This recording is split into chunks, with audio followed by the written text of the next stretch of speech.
Olá, boa noite, Marketplace. Para mim é um prazer estar aqui com vocês novamente. E agora ver tantos rostinhos aqui, né? Da última vez que eu estive, a gente ainda estava naquele modelo transmitindo ao vivo, mas é sempre bom poder olhar, poder compartilhar, e vai ser uma noite muito especial.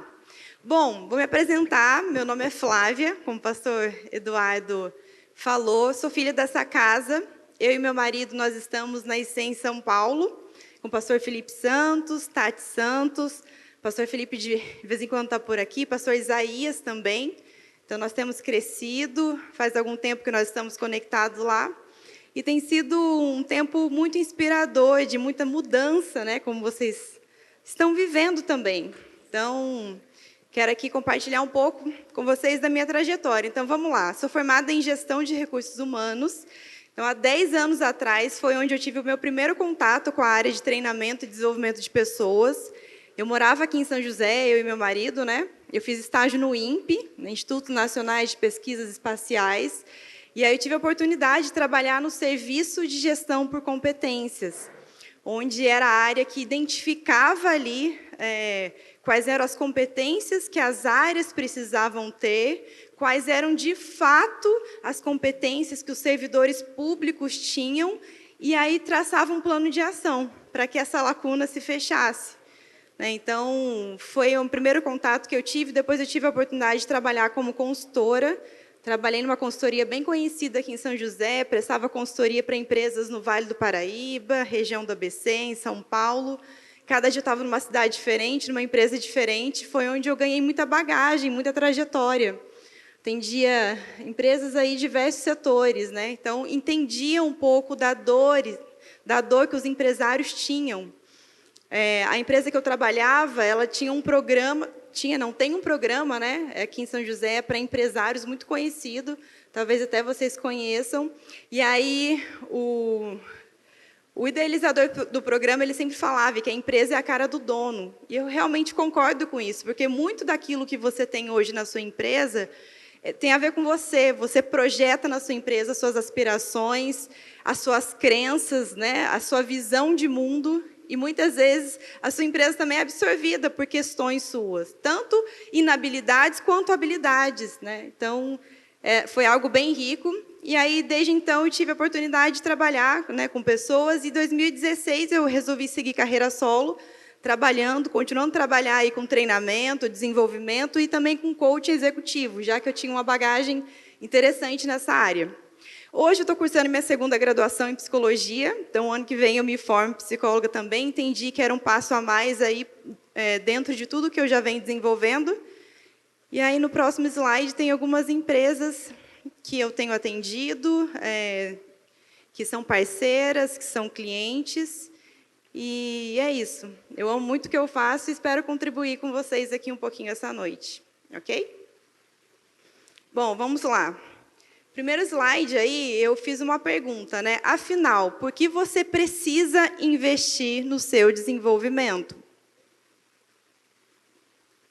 Se todas as palestras que vocês vêm tendo aqui durante as segundas-feiras no Marketplace ainda não te convenceu, eu espero reforçar isso hoje. Por que você precisa investir no seu desenvolvimento? Então, primeiro ponto. O tempo gasto afiando o machado não é tempo perdido. O tempo que você passa se desenvolvendo, se aperfeiçoando, fazendo um curso, tendo uma mentoria, vindo aqui no Marketplace, não é tempo perdido. Diz que tem aquela lenda, né, do lenhador, que era um senhor, e aí ele cortava ele tinha um recorde lá de cortar lenhas durante um curto período, e aí um jovem aprendiz chega nele e fala: vamos lá, participa de uma competição comigo? Vamos ver se você é bom mesmo, né? Vamos estipular um tempo e vamos ver quem corta mais lenhas durante esse período. E aí a competição começou, diz que aquele jovem saiu a golpear as árvores, e ele golpeava, e aí não parava e começou a golpear, e muitas vezes ele parava e olhava para aquele senhor, e aquele senhor estava parado ao lado da árvore. E aí ele falou: moleza, essa eu ganho, né? E aí, no final da competição, para surpresa dele, aquele senhor tinha ganhado, ele tinha cortado o maior número de lenhas. E ele ficou sem entender, ele falou, vem cá. Né? Durante muito tempo que eu estava aqui golpeando, eu olhava e você estava parado. Como é que você conseguiu cortar mais lenhas do que eu? E aí aquele senhor falou, na hora que eu estava parado, eu não estava apenas parado, eu estava afiando o meu machado. Então, esse tempo que você está aqui, ele é muito importante. O tempo que você para uma leitura, o tempo que você para assistir um TED Talks, o tempo que você para, de repente, para trocar informações, fazer um network, fortalecer o seu ecossistema, não é tempo perdido. E afiar o seu machado tem a ver com você também, tem a ver com a sua saúde. A gente acabou de ter a oportunidade de ouvir 2 médicos falando sobre alimentação, sobre atividade física. Então, esse tempo é um tempo também que você afia o seu machado, você cuida de você. Porque aí, quando você volta para a sua rotina, você volta muito mais inteiro. Esses dias eu estava conversando com a minha mãe, meus pais moram no Rio. E aí, eu conversando com ela, eu falei, mãe, tá bom, vou desligar, vou dormir cedo, que amanhã eu acordo cedo. Ela falou, o que você vai fazer cedo? Eu falei, vou acordar 5 horas. Aí eu falei, vou treinar. Aí ela, nossa, mas você treina demais. Meu Deus, você treina demais, não precisa disso, você já é condicionada, vai só 2 vezes por semana. Eu falei, mãe, para tanto de coisa que eu faço na minha rotina, só treinando para dar conta. Gente, assim, é muita coisa, vocês sabem disso, estou falando alguma mentira aqui? Vocês sabem do tanto de coisa que vocês precisam dar conta no dia a dia. Se eu não treino, eu não estou ali 100%. Às vezes eu gasto muito mais tempo para fazer alguma coisa, sabe? E eu me sinto mais produtiva, eu me sinto muito mais focada, então eu estou afiando o meu machado para que eu tenha resultados melhores na minha empresa, resultados exponenciais, ok? Esses dias eu estava atendendo uma cliente, e aí eu conversando com ela sobre isso, e ela falou, não, ser infeliz dá muito trabalho, eu preciso cuidar de mim. E quanto mais feliz eu sou, mais produtiva eu sou, mais resultados eu tenho, melhor eu desenvolvo as minhas habilidades. Né? Então, que você possa realmente olhar para isso, para a sua vida. Ponto 2, então, por querer investir no seu desenvolvimento. Toda nova competência, toda nova habilidade, ela precisa ser desenvolvida de forma intencional. Não é intuitivo. Você não dorme de um dia e acorda no outro dia sabendo sobre metodologias ágeis, sobre Power BI. Não é assim. Você precisa investir tempo nisso. Você precisa passar por um processo, precisa ser intencional. O mercado está falando sobre isso, deixa eu estudar sobre isso. Tem que colocar um tempo na agenda. O que eu vou fazer? Eu vou assistir um vídeo, vou, de repente, ler alguma reportagem. O que eu vou fazer? Não é intuitivo. E aí tem um estudioso, nos anos 70, o nome dele é Noel Bush, e ele traz para a gente 4 estágios para que você aprenda uma nova habilidade. Então, toda nova habilidade, toda nova competência, ela vai passar por esses 4 estágios, tá? Então, primeiro, inconsciente incompetente, segundo, consciente incompetente, terceiro, consciente competente e quarto, inconsciente competente. Tá, Flávia, mas o que é isso? Vamos lá. Primeiro, você não sabe que você não sabe. Você não sabe que você não sabe sobre metodologias ágeis. Você não sabe que você não sabe sobre liderança inspiradora, sobre alguma determinada habilidade que está se falando. Você não sabe, nunca viu isso. Para você sempre fez do mesmo jeito.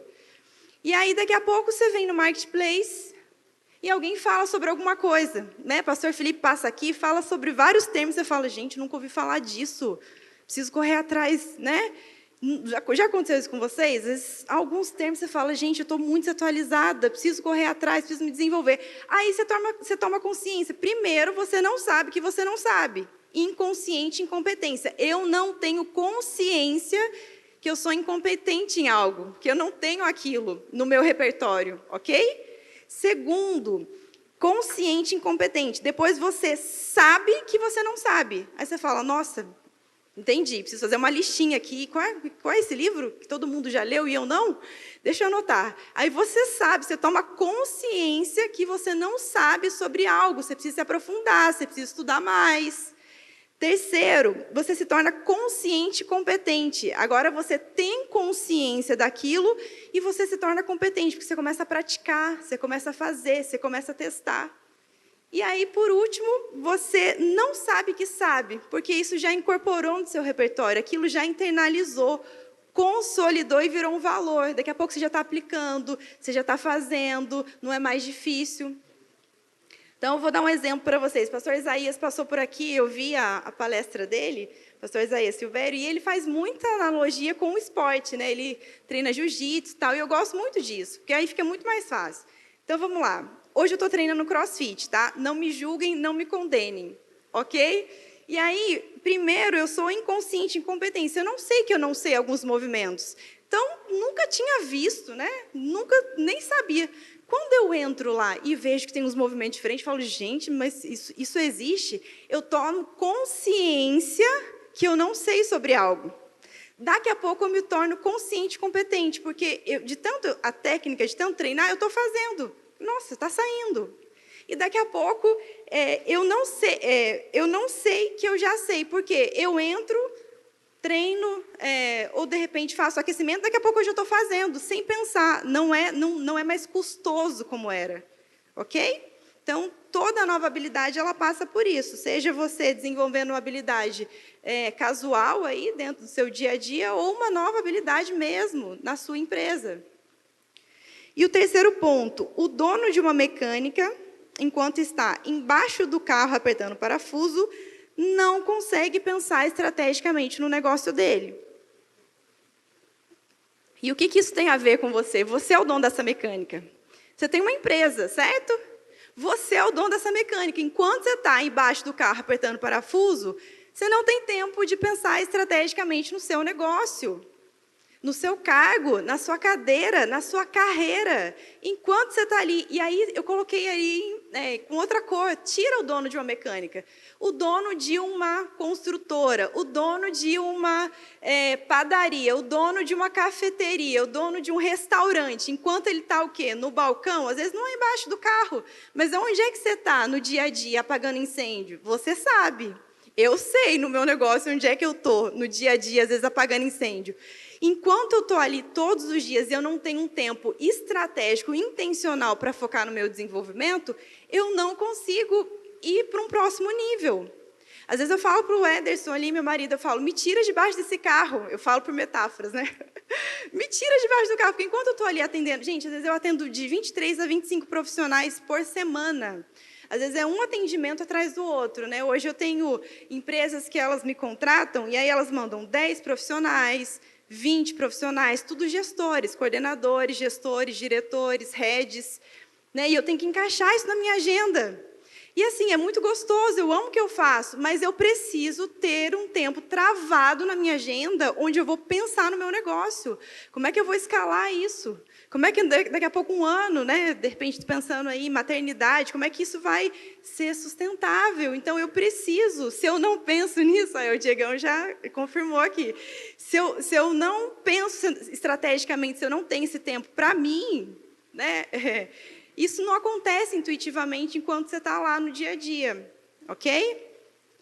Faz sentido para vocês, gente? Sim? Beleza, então, somos frutos aí das nossas experiências, certo? A gente vai aprendendo com o dia a dia, né? Vocês, cada um com a sua particularidade, a gente vai aprendendo no dia a dia, mas nós somos frutos também dos livros que lemos, dos cursos que fazemos, dos mentores que temos, tudo isso vai ajudar a gente a pensar de um outro jeito, a olhar a vida, o nosso negócio com outras perspectivas. E aí, hoje, né, num tempo com tantas mudanças, a gente ouve muitos estudiosos aí, né? Que tempo nós estamos? Há uma era de mudança, uma mudança de era. A gente está vivendo um tempo aí da era digital, era pós-digital, na verdade. Aí a modernidade líquida. Aí tem estudioso que fala já que não é modernidade líquida, é modernidade gasosa. Porque se na modernidade líquida as relações são fluídas, né, não tem forma, é tudo nada sólido, as relações estão fragilizadas, na modernidade gasosa elas desaparecem, elas evaporam do dia para a noite. Telegram, por exemplo, não sei quantos de vocês ainda estão utilizando o Telegram. Pode ser que na sua empresa tenha uma estratégia bacana que você conseguiu manter, mas quando surgiu o Telegram, nossa, tive que correr para nossa Telegram e tal, lista. Hoje, faz tempo que eu não visito ali a minha lista, né? Clubhouse, quantos de vocês chegaram a entrar no Clubhouse? Da mesma forma que veio, gente, evaporou. né? A modernidade gasosa aí, um negócio que todo mundo começou a postar nas redes sociais, epa, daqui a pouco, cadê? Né? Então, assim, é muito. Tem um grande pensador contemporâneo, o nome dele é Morin, ele fala que nós estamos vivendo a era da complexidade. Conjunto, plexo, tecido, aquilo que é tecido junto. As coisas estão tudo emaranhadas, né? Existe uma tessitura ali, vida pessoal com vida profissional, ainda mais o empresário, que tem que cuidar das coisas de casa e a coisa da família, e muitas vezes a família está na empresa, não é assim?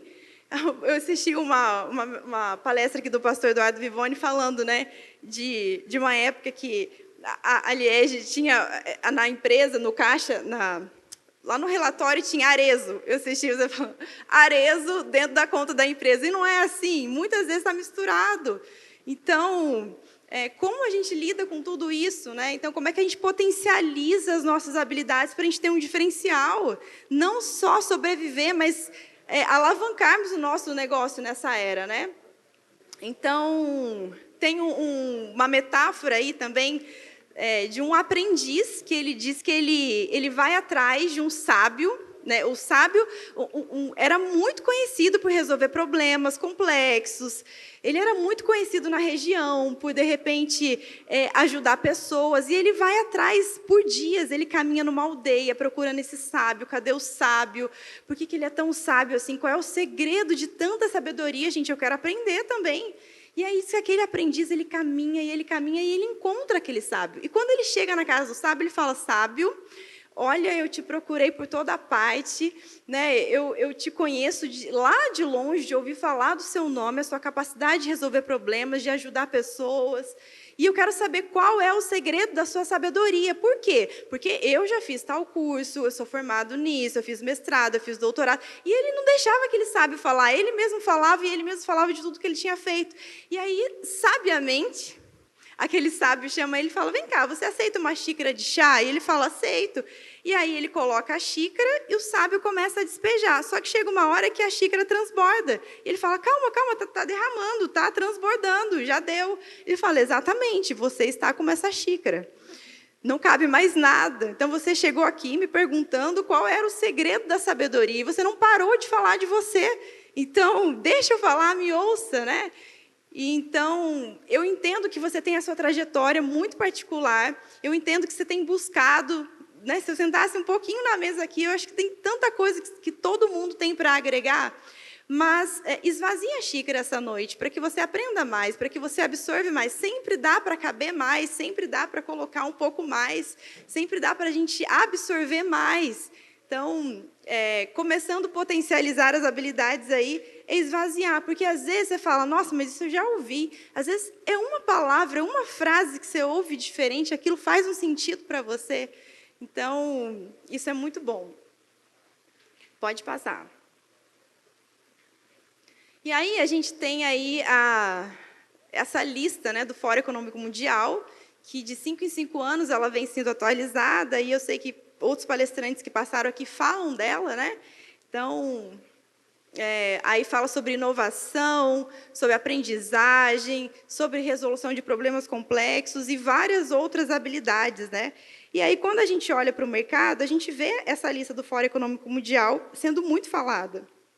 Quando a gente olha para o mercado, por exemplo, a gente vê o Zeitgeist, né, que é o clima, o conjunto intelectual de uma era. O que as pessoas estão falando? Você tem que estar ligado no Zeitgeist, ok, nas mudanças, né, intelectuais. O que as pessoas estão falando? Muito bacana. A gente vê vários nomes aí, como eu falei, né, era exponencial, era da complexidade, quarta revolução industrial. São N nomes que a gente ouve falar. E aí, olhando para essas soft skills, aí uns vão falar, não é soft skills, é power skills, porque não é nada soft, né? E outros vão falar, é real skills, ixi, né? Já é para hoje, é para ontem essas skills, como a gente precisa disso. Então, você provavelmente já ouviu essa lista, né? Então, pensamento crítico, analítico, solução de problemas complexos, liderança, influência social, design, programação de tecnologia, resiliência, tolerância ao estresse, raciocínio e por aí vai. Muito bacana, muito importante, nós precisamos realmente desenvolver. Mas, se por um lado existe tudo isso, esses nomes, soft skills, né, habilidades, por outro, existe uma realidade. Sabe aquela expectativa versus realidade? Aí eu coloquei alguns balãozinhos aí, porque é o que eu tenho visto todos os dias, desde a época, né, de consultoria, então, trabalhando com empresas, empresários, com líderes, gestores. Existe aí a realidade. E, às vezes, a gente não fala muito da realidade, né? A gente vê ali muitas teorias, muita inovação, mas, por um lado, existe crises pessoais do empreendedor, insegurança, dúvida sobre si mesmo. Existem muitos empresários que eles têm dúvidas sobre si. Será que eu sou capaz mesmo de levar essa empresa? Será que ela é sustentável? Ai, meu Deus, né? Igual eu. Quando eu resolvi seguir carreira solo e ter meu negócio, eu falava assim, não, se chegar até dezembro, já me realizei. Se chegar até dezembro, já me realizei, tá bom, coloquei um pezinho lá e tudo bem se eu voltar, pelo menos foi uma experiência. Aí depois eu falava, não, se eu durar um ano, aí eu vou me garantir, um ano vou ficar muito feliz. Aí, gente, fui fazendo aniversário, assim, né, olha que legal, né, estou trabalhando, né, por conta própria, tenho a minha empresa.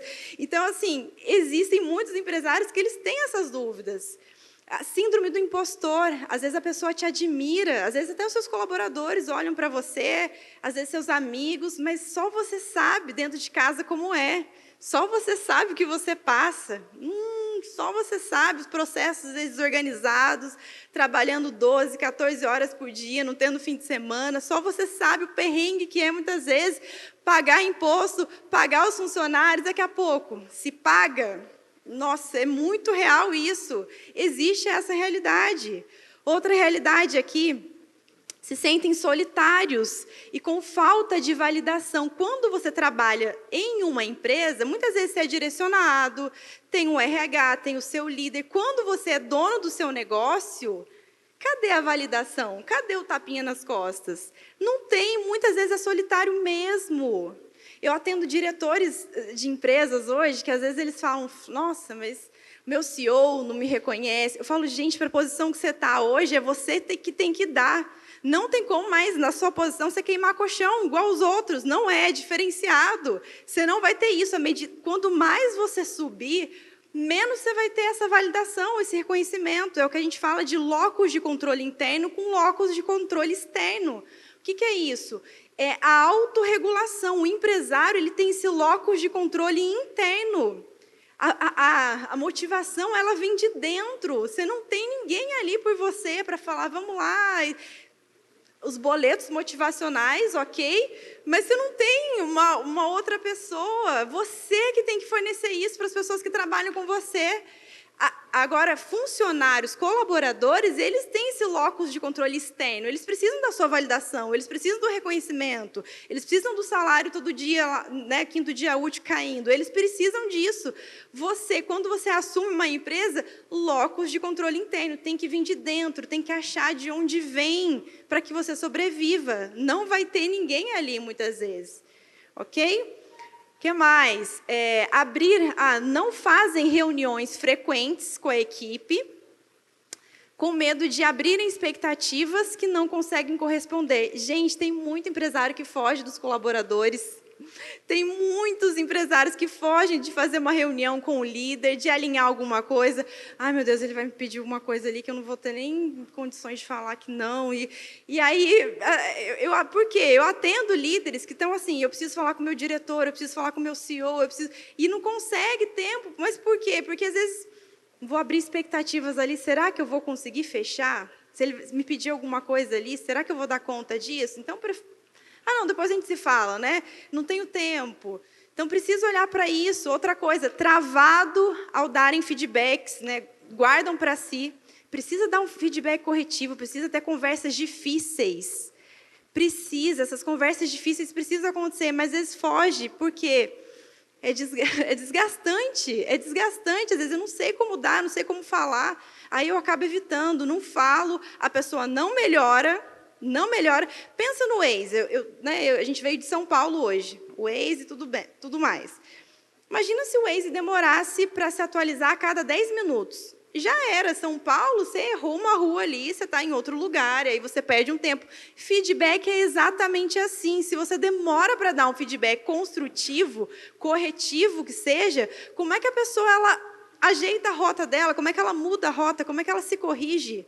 Você tá, de repente, privando o seu funcionário, o seu colaborador, de se desenvolver, porque às vezes ele também não sabe.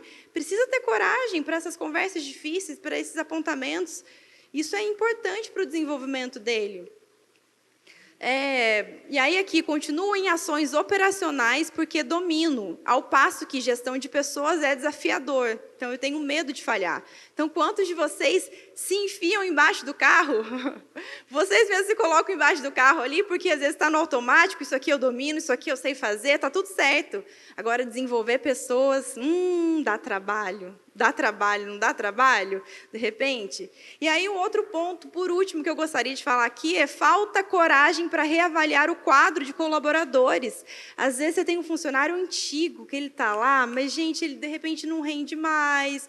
Você investiu no desenvolvimento dele, você deu feedback, você investiu de outras formas, falou uma vez, falou duas vezes, tentou trazer para perto. De repente, será que é o momento de reavaliar o quadro? Será que essa pessoa tem que estar aqui? Uma vez eu vi uma história que eu nunca vou me esquecer, né? Diz que um monge e um aprendiz estavam passeando por uma aldeia. E aí eles avistaram ali um casebre, uma casa caindo aos pedaços, e já era entardecer, a noite já estava vindo, eles não tinham onde repousar. E aí aquele monge falou, vamos dormir ali, de repente, vamos pedir para aquela família acolher a gente? E ele falou, mas, nossa... E aí eles olharam a casa ali caindo aos pedaços, a mulher que estava ali estava grávida, tinha... enfim, não estava em nenhuma situação boa, né? E aí eles perguntaram, a gente pode? E aí aquela família recebeu eles super bem, claro, vem para cá. Aí ofereceram um café, eles não tinham comida nem para eles, mas ofereceram para eles ali, né? Para aquele monge, para aquele aprendiz. E aí aquele aprendiz ficou curioso, falou assim, mas como é que vocês sobrevivem aqui? Porque eu estou vendo, né, que precisa de uma reforma e tal, você está grávida, né? Falou para a mulher, como é que vocês sobrevivem? Aí o dono da casa falou, tá vendo aquela vaquinha lá fora? Aquela vaquinha que sustenta a gente. Aquela vaquinha, a gente tira leite dela, e aí a gente vende, e com um pouco do dinheiro que ela dá para a gente consegue viver.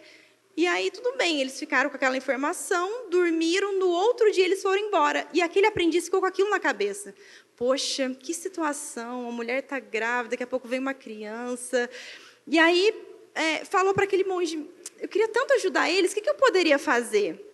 E aí, disse aquele monge, vira para ele e falou, você quer ajudar? Aí ele falou, quero. Ele falou, então vai lá e mata a vaquinha. Ele falou, o quê? Vai lá e mata a vaquinha dele. Mas, gente, a vaquinha é tudo que eles têm. Você não viu eles falando que eles tiram leite, vende, e aí com isso que ele sobrevive? Aí o monge falou, você não quer ajudar? Mata a vaquinha. E aí, tudo bem, aquele aprendiz contrariado vai lá, empurra a vaquinha precipício abaixo, e pronto. Um ano depois, aquele aprendiz passando na mesma região, avista uma fazenda muito bonita, com vegetação, com gado, e ele fala, nossa, pobre família, foram despejados, tiveram que vender.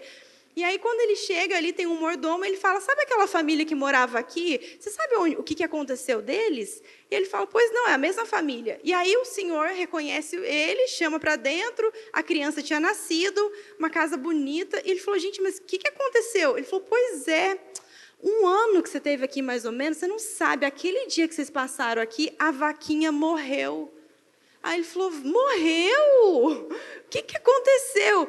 Pois é, aí a gente foi obrigado a cultivar a terra, a arar a terra, a plantar, a vender, a gente faz a feira. Ou seja, tem pessoas na empresa de vocês que estão esperando, às vezes, você matar a vaquinha dela, porque, às vezes, depois daquilo é que ela vai produzir. Gente, quantos de vocês não abriram empresas porque a vaquinha de vocês foram mortas?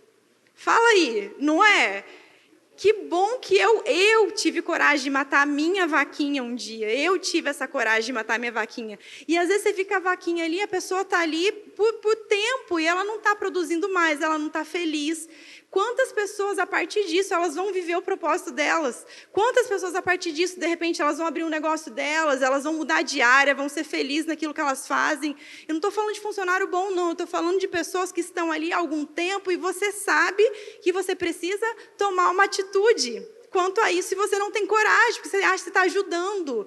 Mas não, muitas vezes você não está ajudando. Porque tem pessoas que vão precisar disso, elas não vão ter coragem. E a partir disso é que, de repente, elas vão ali tomar algum outro rumo, vão ser muito mais felizes, muito mais produtivas. Vocês estão entendendo o que eu estou falando? Ok?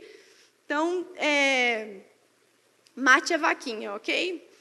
E aí eu vou falar uma coisa para você, porque eu sei que tem gente aqui que ainda não empreende, mas tem vontade. E às vezes isso aqui é para você. Às vezes você vai precisar matar a sua vaquinha. Tem muitas pessoas hoje que elas estão com algemas